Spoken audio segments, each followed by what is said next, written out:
శివ, నువ్వెప్పుడైనా నీ మనసులో ఉన్నది ఎవరికైనా చెప్పకుండా దాచుకున్నావా? ప్రతి ఒక్కరి లైఫ్లో అలాంటి విషయాలు ఉంటాయి కదా ప్రియా, అన్ని మాటల్లో చెప్పలేం. కానీ చెప్పకుంటే వాళ్ళకి ఎలా తెలుస్తుంది శివ?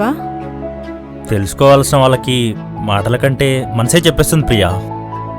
అలా ఎలా తెలుస్తుంది శివ? నీ మనసులో ఇంత ప్రేమ పెట్టుకొని నువ్వు నాకు చెప్పకుండా ఎలా తెలుస్తుంది శివ?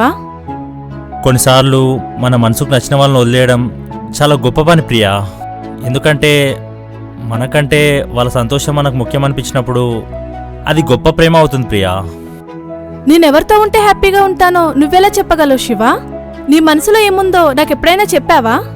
నువ్వు నాతో ఒక్క అడుగు వేస్తే నీతో 7 అడుగులు వేయడానికి నేను సిద్ధంగా ఉన్నాను శివ. ఏం చెప్పాలి ప్రియా, నువ్వంటే నాకు ప్రాణం కంటే ఎక్కువే. కానీ కార్తిక్ గారిని లవ్ చేస్తున్నాను తెలిసాక, రేమో నేను కూడా ప్రియాని లవ్ చేస్తున్నాను రా అని చెప్పి వాడిని బాధ పెట్టడం నాకు ఇష్టం లేదు ప్రియా. నువ్వు నా లైఫ్లోకి వచ్చేకంటే ముందే వాడు నా లైఫ్లో ఉన్నాడు. వాడిని బాధ పెట్టి నేను హ్యాపీగా ఉండలేను ప్రియా. అందుకే చెప్పలేదు Priya. I love you Shiva.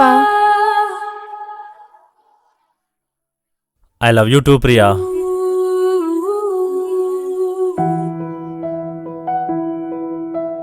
అదిరా మ్యాటర్. మీ ఇద్దరి మధ్యలో ఉన్న సైలెంట్ లవ్ ని బ్రేక్ చేయడానికి ఇంత డ్రామా ఆడాల్సి వచ్చింది. ఓహో, so happy for you both.